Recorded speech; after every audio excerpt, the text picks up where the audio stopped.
Hello students, कैसे हैं आप सब। आशा करता हूँ आप सभी बढ़िया होंगे। आज का टॉपिक है हमारा सोशोलॉजिकल पर्सपेक्टिव्स, जहाँ हम ये समझेंगे कि सोशोलॉजी को पढ़ने के कितने तरह के पर्सपेक्टिव्स हैं और उन पर्सपेक्टिव्स के क्या बेनिफिट हैं, जिनको हम यूज़ करके सोशोलॉजी के डिफरेंट एस्पेक्ट्स को या डिफरेंट एंगल्स को हम सोशोलॉजी के स्टडी करते हैं। तो चलिए स्टार्ट करते हैं। तो डेफिनेशन ऑफ सोशोलॉजिकल पर्सपेक्टिव क्या कहती है कि ये ऐसे फ्रेमवर्क्स हैं जो हमें क्या हेल्प करते हैं to examine the society behaviour phenomenas from different aspects, different angles और different directions to the society.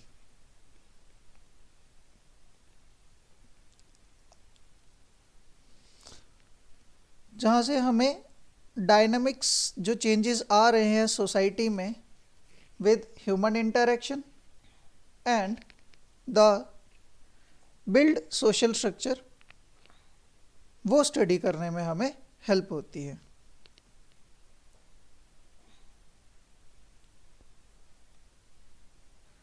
Next देखिए तो इम्पोर्टेंस क्या है सोशोलॉजिकल पर्सपेक्टिव को समझने की।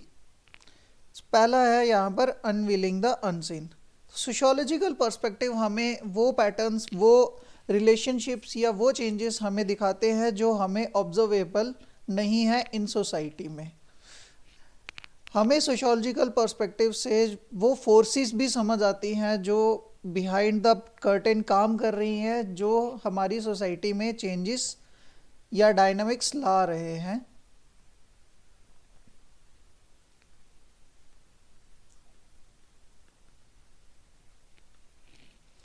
नेक्स्ट पॉइंट है हमारे पास फॉस्टरिंग एम्पैथी। तो सोशोलॉजिकल पर्सपेक्टिव्स को स्टडी करने से हमें different social issues, social relationships, backgrounds, वो सब समझ आ रहे हैं जो हमें नॉर्मल विजन में क्लियर नहीं है। उन चीज़ों को जब हम स्टडी कर पाते हैं तो हमें एक वाइडर नॉलेज या हम बोल सकते हैं कि वाइडर विजन मिलता है टूवर्ड्स सोसाइटी।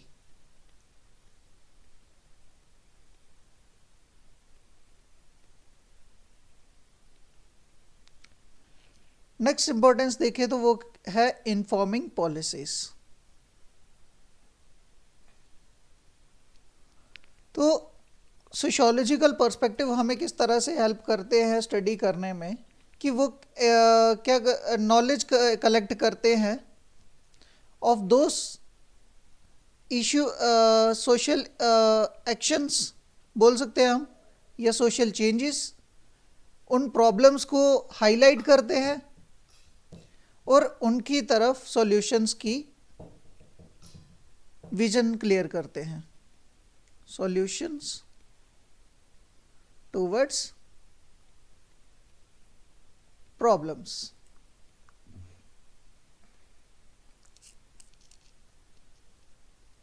नेक्स्ट देखें तो यहां पर है एनहांसिंग क्रिटिकल थिंकिंग।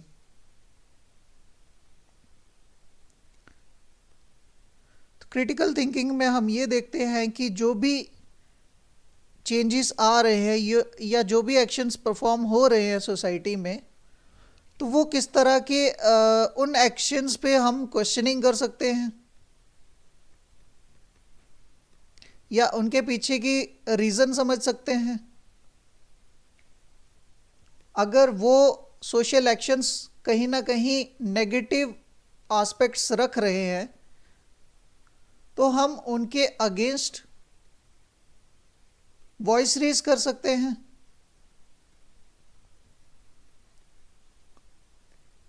और उन चीज़ों को हम सरफेस लेवल पे या बेस लेवल पे या ग्राउंड लेवल पे समझने की ट्राई करते हैं, जो भी कॉम्प्लेक्सिटीज़ हमारी सोसाइटी में हैं। अब देख लेते हैं हमारे पास कितने तरह के सोशोलॉजिकल पर्सपेक्टिव हैं। सिलेबस में हमारे पास ये 3 हैं, that is functionalist, conflict and interactionist, जिनके अदर नाम हैं structure functionalism, conflict theory and symbolic interactionism. Functionalist perspective में क्या करते हैं हम, कम्प्लेक्स सिस्टम ऑफ सोसाइटी को कनेक्ट करके देखते हैं थ्रू डिफरेंट एंड्स जो सोसाइटी को स्टेबिलिटी प्रोवाइड करवा रहे हैं। कन्फ्लिक्ट में हम ये देखेंगे, चलिए कन्फ्लिक्ट हम जब स्टार्ट होगा वहीं पर समझते हैं। तो स्टार्ट करते हैं हम फंक्शनलिस्ट पर्सपेक्टिव या स्ट्रक्चरल फंक्शनलिज्म की थ्योरी इसी में ऐड ऑन होगी फ्यूचर। नेक्स्ट स्लाइड में हम इस चीज़ को भी देखते हैं। तो फंक्शनलिस्ट पर्सपेक्टिव को हम यहाँ पर समझते हैं। तो इसके पायोनियर हमारे पास थे हर्बर्ट स्पेंसर। इमाइल दुर्कीम के कंट्रीब्यूशन को ही हर्बर्ट स्पेंसर ने पुट फॉरवर्ड किया था और उसी पे काम किया था और फंक्शनलिस्ट व्यू को प्रोपेगेट किया था। तो यहाँ पर हर्बर्ट स्पेंसर एक एग्जाम्पल के थ्रू समझाते हैं। वो कहते हैं कि सोसाइटी को उन्होंने कंपेयर किया था एक इंडिविजुअल से।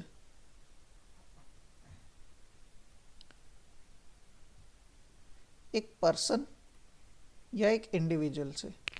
तो उन्होंने बोला था कि जैसे एक इंडिविजुअल के डिफरेंट पार्ट्स ऑफ बॉडी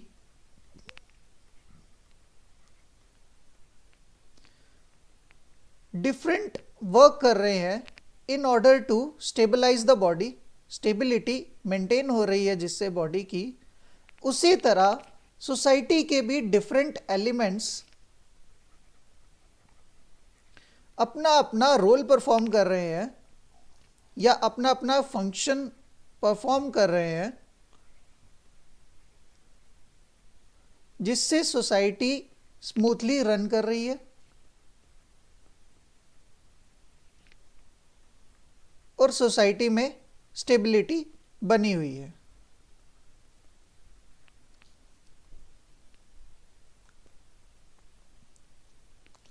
ये लाइन आप पढ़ोगे तो आपको समझ आएगा। Society is like living organism in which each part of the organism contributes to its survival. Similar way में सोसाइटी के लिए भी यही कहा गया था कि सोसाइटी के भी डिफरेंट पार्ट्स हैं या डिफरेंट एलिमेंट्स हैं जो अपना अपना फंक्शन परफॉर्म कर रहे हैं सो दैट हमारी सोसाइटी स्मूथली रन कर रही है।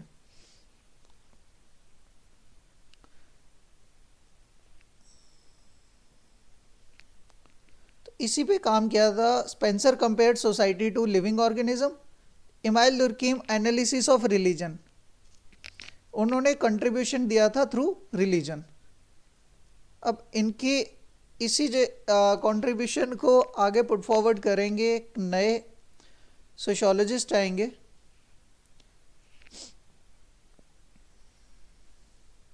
जिन्होंने हमें थ्योरी दी थी स्ट्रक्चर फंक्शनलिस्ट की, और वो हमारे पास जो थिंकर हैं वो हैं हमारे टैलकॉट पार्सन।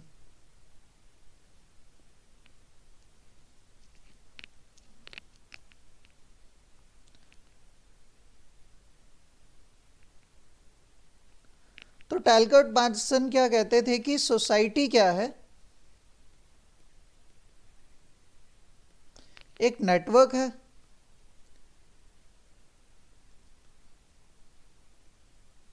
सोसाइटी क्या है, एक नेटवर्क है ऑफ डिफरेंट पार्ट्स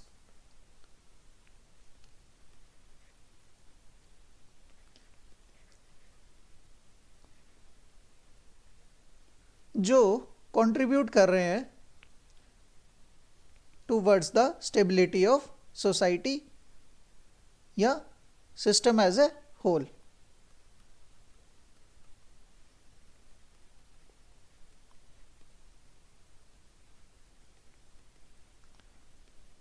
और to run system as a whole।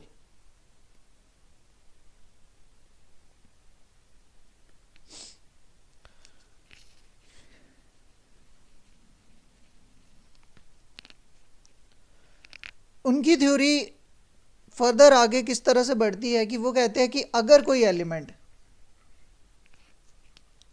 Perform नहीं कर रहा है सोसाइटी में,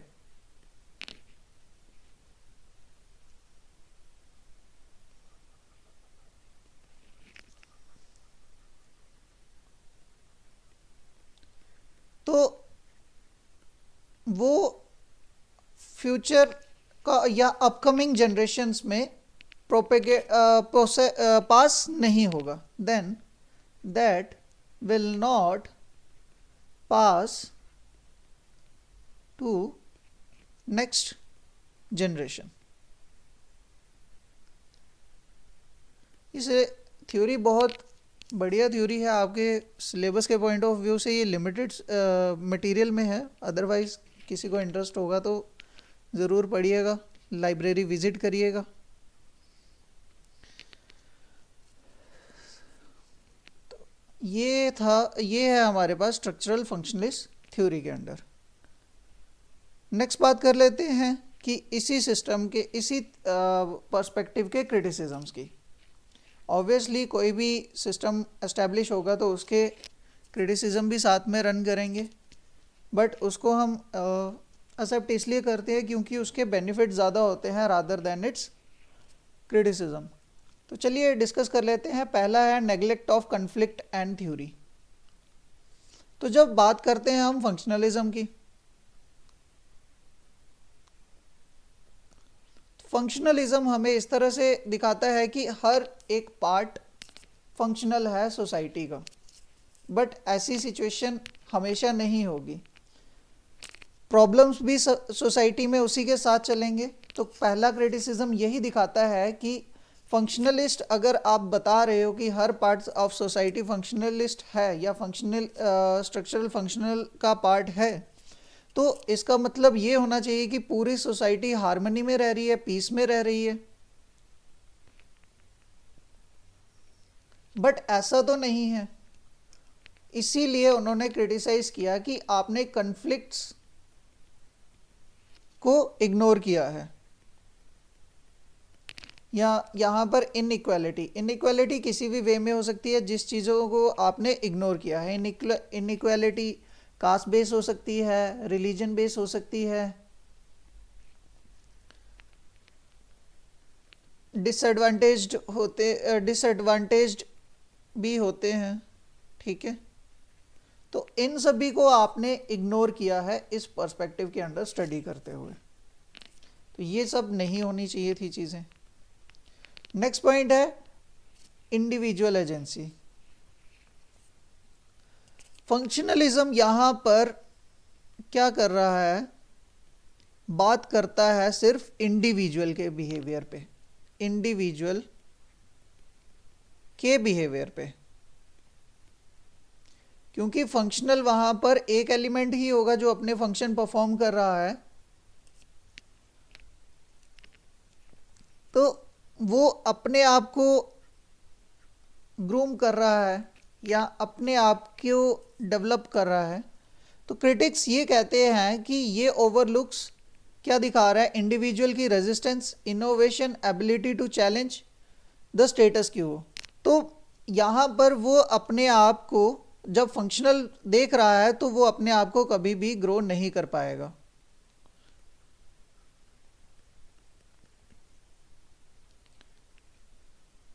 नेक्स्ट पॉइंट की बात करें तो कंजर्वेटिव बायस, कि फंक्शनलिज्म क्या देख रहा है, इनहेरेंटली कंजर्वेटिव है, कि अगर फंक्शनलिस्ट है दैट मीन्स हर कोई अगर हार्मनी में है, दैट मीन्स हमारी सोसाइटी में क्या है, स्टेबिलिटी है एक,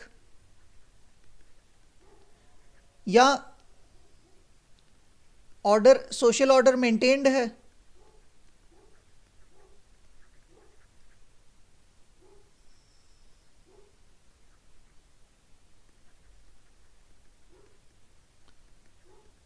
बट ऐसी पॉसिबिलिटी तो हमें कहीं भी नहीं एक जनरल फिनोमिना में देखें तो हमें ये चीज़ें सोसाइटी में लैक करती हुई दिख रही हैं। तो यहाँ पर इस चीज़ को भी क्रिटिसाइज किया गया है। नेक्स्ट क्रिटिसिज्म है डिफ़िकल्टी इन एक्सप्लेनिंग चेंज। अगर सोसाइटी फंक्शनल है that means her cheese accurate है अपनी जगह पर। अगर एक्यूरेट है तो उसको चेंज करने की नीड नहीं होती है। बट अगर ऐसी चीज़ें पॉसिबल हो पाएंगी तो क्या कभी सोसाइटी कोई डेवलप हो पाएगी? नहीं हो पाएगी। उसकी डेवलपमेंट वहीं रुक जाएगी, उसकी ग्रोथ वहीं रुक जाएगी। ये चीज़ भी नहीं होनी चाहिए, मतलब कंटिन्यूसली चेंज आना चाहिए, चेंज ज़रूरी होता है सो दैट डेवलपमेंट होती रहती है। तो ये थे क्रिटिसिज्म और ये था हमारे पास फंक्शनलिस्ट पर्सपेक्टिव। नेक्स्ट बात करते हैं हम कॉन्फ्लिक्ट पर्सपेक्टिव की।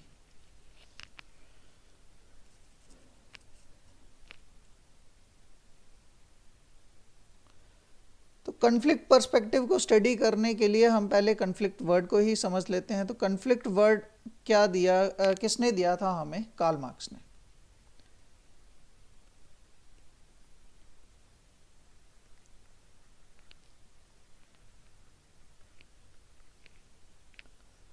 कन्फ्लिक्ट का मतलब है disagreement between any two parties, बोल सकते हैं हम, या disagreement between any number of parties. Conflict perspective में कार्ल मार्क्स या बाकी सोशियोलॉजिस्ट ये कहते हैं कि ऑलवेज सोसाइटी में क्या रहेंगी? दो सेक्शंस रहेंगी। जो या इन्होंने अपनी एक थ्योरी के थ्रू समझाया था, हैव्स एंड हैव्स नॉट।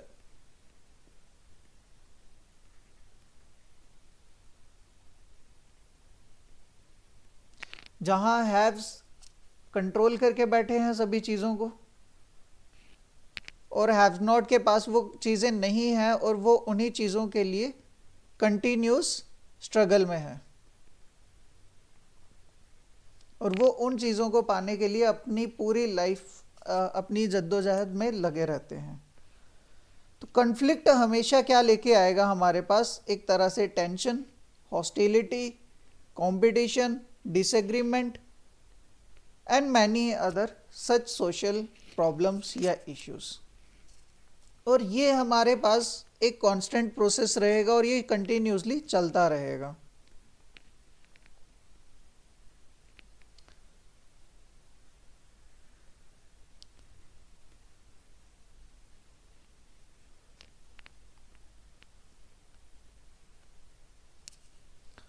तो Karl Marx viewed struggle between social classes as inevitable because the exploitation of workers under capitalism। Karl Marx ने इस चीज़ को समझाने के लिए कैपिटलिज्म को एक मेजर कल्प्रिट माना है इस चीज़ का, कि कैपिटलिस्ट क्या करके बैठे हुए हैं, सारे रिसोर्सेस एक्वायर करके बैठे हैं, और उन्हीं रिसोर्सेस को एक्वायर करने के लिए या उन रिसोर्सेस के थ्रू अपनी नीड्स को फुलफिल करने के लिए हैव्स नॉट कंटिन्यूस स्ट्रगल में है।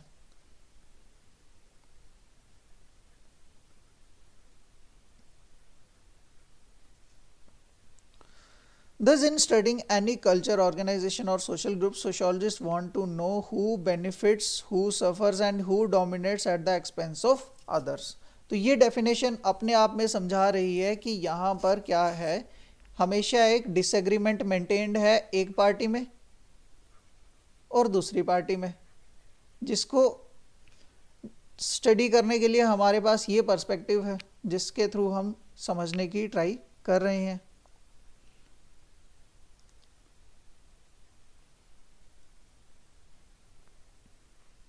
बट कार्ल मार्क्स यहाँ पर एक नई चीज़ और ऐड कर रहे हैं कि जब भी कन्फ्लिक्ट होगा सोसाइटी में, कन्फ्लिक्ट हमेशा एक चेंज लाएगा, और वो चेंज यूजुअली कैसा रहता है? एक सोशल चेंज होगा, जिससे सोसाइटी में चेंज आएगा, सोशल चेंज होगा, और उसके बाद हमारी सोसाइटी क्या आ जाती है? एक स्टेबिलिटी में आ जाती है।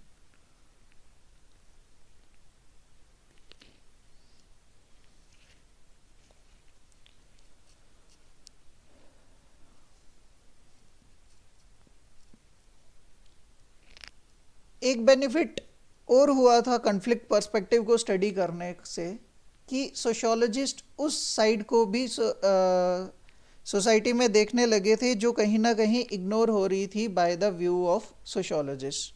तो इस पॉइंट को हम यहाँ रीड करें तो one important contribution of conflict theory is that it encourage sociologist to view society through the eyes of those people who really influence decision making.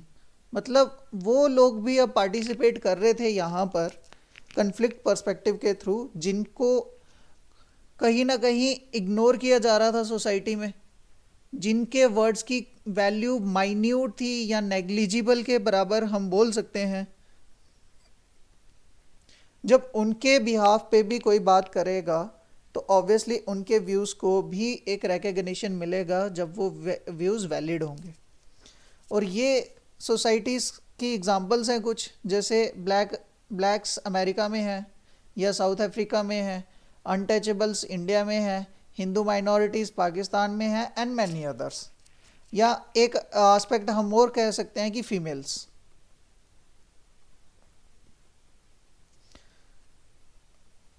तो इन सभी की के बिहाफ पे किसी ने बात करी या उनके पॉइंट्स को पुट फॉरवर्ड किया गया, वो हुआ किसके थ्रू?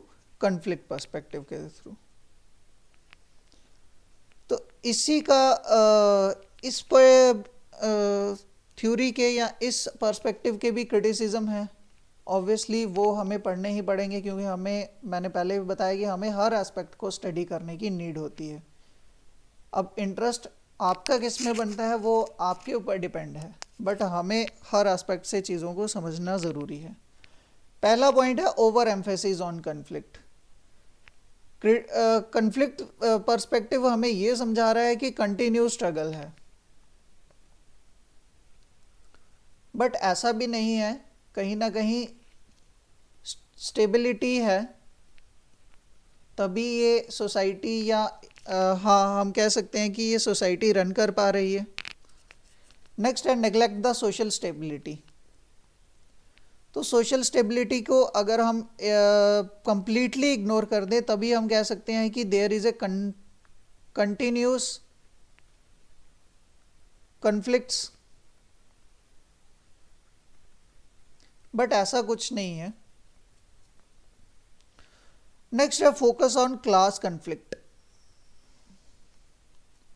तो क्लास कन्फ्लिक्ट के पॉइंट पे कार्ल मार्क्स को इस तरह से क्रिटिसाइज किया गया है कि सिर्फ क्लास कन्फ्लिक्ट तो नहीं है सोसाइटी में, बल्कि अदर कन्फ्लिक्ट्स भी हैं, लाइक रेसिज्म है, कास्टिज्म है, जेंडर डिस्क्रिमिनेशन है,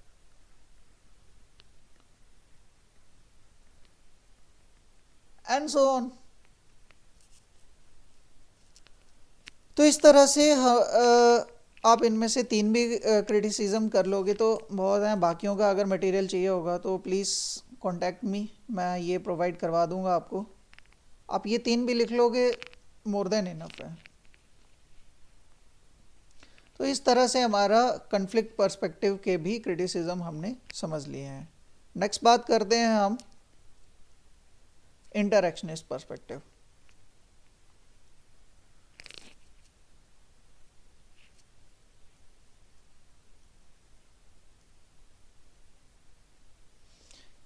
अभी तक जो हमने 2 पर्सपेक्टिव पढ़े हैं, that is functionalist and conflict, ये दोनों एक मैक्रो पार्ट ऑफ सोसाइटी को एनगल्फ कर रहे हैं या अपना इम्पैक्ट दिखा रहे हैं, तो इनको हम क्या कहते हैं? Macro perspectives. बट जब बात आती है हमारे पास इंटरैक्शनिस्ट पर्सपेक्टिव की,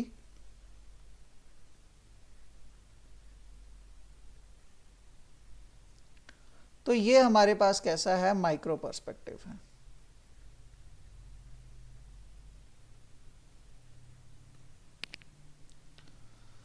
तो माइक्रो पर्सपेक्टिव को समझ लेते हैं कि माइक्रो पर्सपेक्टिव में बेसिकली हम क्या समझते हैं कि सोसाइटी में इंटरैक्शन किस तरह से है, सोसाइटी के इंडिविजुअल एक दूसरे से इंटरैक्ट कैसे हो रहे हैं, by which means they are interacting, so that हम सोसाइटी को एक डिफरेंट एंगल से समझने की ट्राई कर सकते हैं।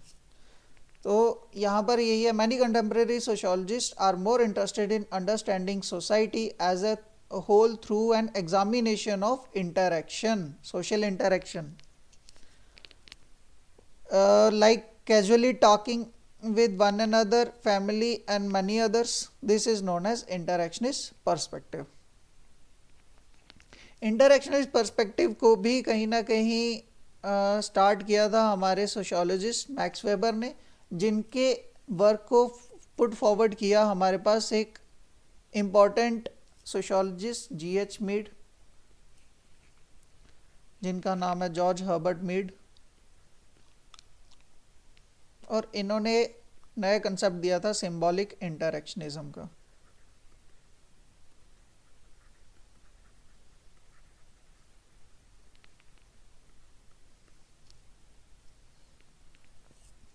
इंटरैक्शनिस्ट पर्सपेक्टिव हमारे सोशल बिहेवियर पे फोकस करता है कि हम किस तरह से किसी से इंटरेक्ट हो रहे हैं by means of gestures, values, greetings. ये सब हम स्टडी करते हैं इंटरैक्शनिस्ट पर्सपेक्टिव में। It helps to understand how people create and interpret the situation they experience and emphasize on countless instances for to produce the larger structure of society, government, economy and other institutions.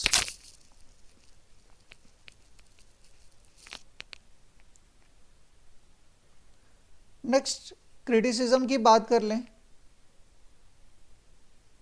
तो criticism obviously पहला criticism क्या है, इसने larger section को छोड़ दिया है और बात की है सिर्फ माइनर सेक्शंस, जहाँ पर हम डेली इंटरेक्शन कर रहे हैं by means various means. Symbolic interactionism में जहाँ पर हम एक दूसरे से मिल रहे हैं, लाइक कोई रिलेटिव्स आपसे मिल रहे हैं तो आप उनको नमस्ते करते हो, या आप अपने फ्रेंड से मिल रहे हो तो आप उनसे हैंडशेक करते हो या उनसे हग करके मिलते हो। तो ये सब क्या है, इन सिंबल्स हैं जिसके थ्रू आप सोसाइटी के डिफरेंट एलिमेंट से इंटरेक्ट हो रहे हो। या आप सुबह जब उठते हो तो पेरेंट्स को नमस्ते करते हो या गुड मॉर्निंग विश करते हो। ये सब हमारे पास क्या है, सिंबल्स हैं जिसके थ्रू आप सोसाइटी को इंटरेक्ट कर रहे हो और सोसाइटी को समझ रहे हो। इन्हीं के कन्फ्लिक्ट्स हैं जो, इन्हीं को यहाँ देखें तो पहला क्या है, neglects the larger structure of society. तो यहाँ पर ये कहते हैं कि सिंबॉलिक इंटरेक्शन बहुत ज़्यादा माइक्रो लेवल इंटरेक्शंस पे फोकस कर रहा है rather than neglecting the larger social structures like class, race, gender and many others. Next है सब्जेक्टिविटी एंड रियलिज्म, कि एम्फेसिस कर रहा है सब्जेक्टिव मीन मेकिंग ओपन। एक सेकेंड,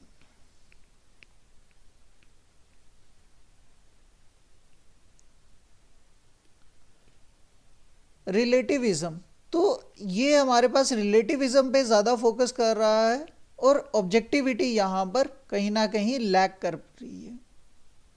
थर्ड पार्ट है हमारे पास लिमिटेड स्कोप। ऑब्वियसली ये माइक्रो पर्सपेक्टिव के अंडर हम स्टडी कर रहे हैं तो इसका जो स्कोप होगा वो भी एक लिमिट्स में रहेगा। नेक्स्ट है हमारे पास difficulty in operationalising the concepts.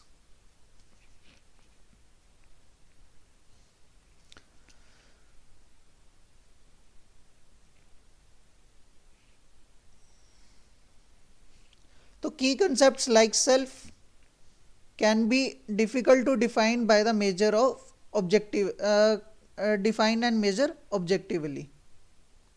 यहाँ पर जो इंटरेक्शन है उसको हम कन्फाइन ही रख पाएंगे, बहुत ब्रॉडर लेवल पे नहीं समझ पाएंगे। रीज़न बीइंग कि जो इंटरेक्शन है वो हमेशा दो इंडिविजुअल्स के बीच में ही होगी, उससे ज़्यादा नहीं हो सकती है।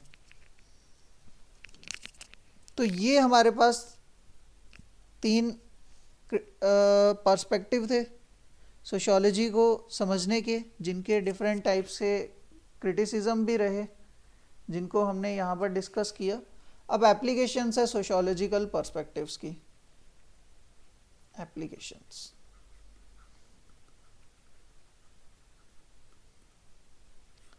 पहली एप्लीकेशन है अंडरस्टैंडिंग सोशल इंस्टीट्यूशंस।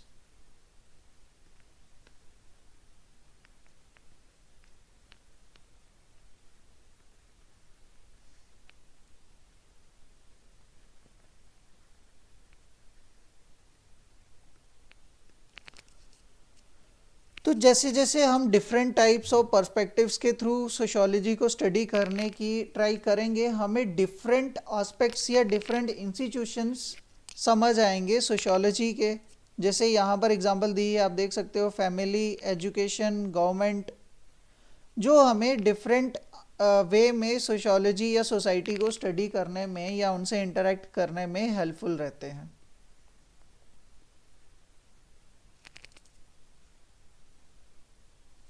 नेक्स्ट है हमारे पास examining the social change and inequality.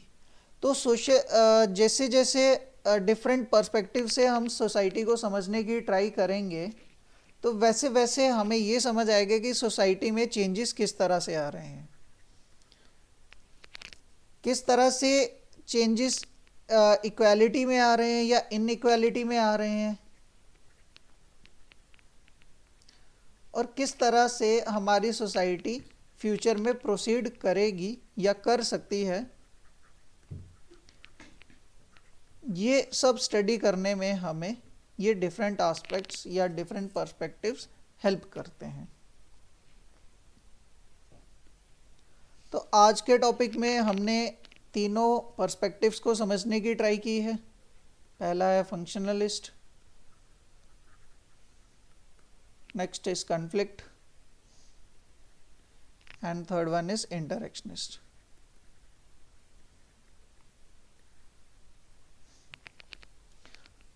जहाँ पर हमें ये समझा है कि सोसाइटी को समझने के डिफरेंट पर्सपेक्टिव, जितने ज़्यादा पर्सपेक्टिव के थ्रू हम सोशियोलॉजी या सोसाइटी को समझेंगे, तो हमें उतने ज़्यादा डाइवर्स नॉलेज हमें डीप नॉलेज उस सब्जेक्ट के बारे में या उस साइंस के बारे में मिलेगी, और जिससे हम उस सोसाइटी को और अच्छे से समझ पाएंगे।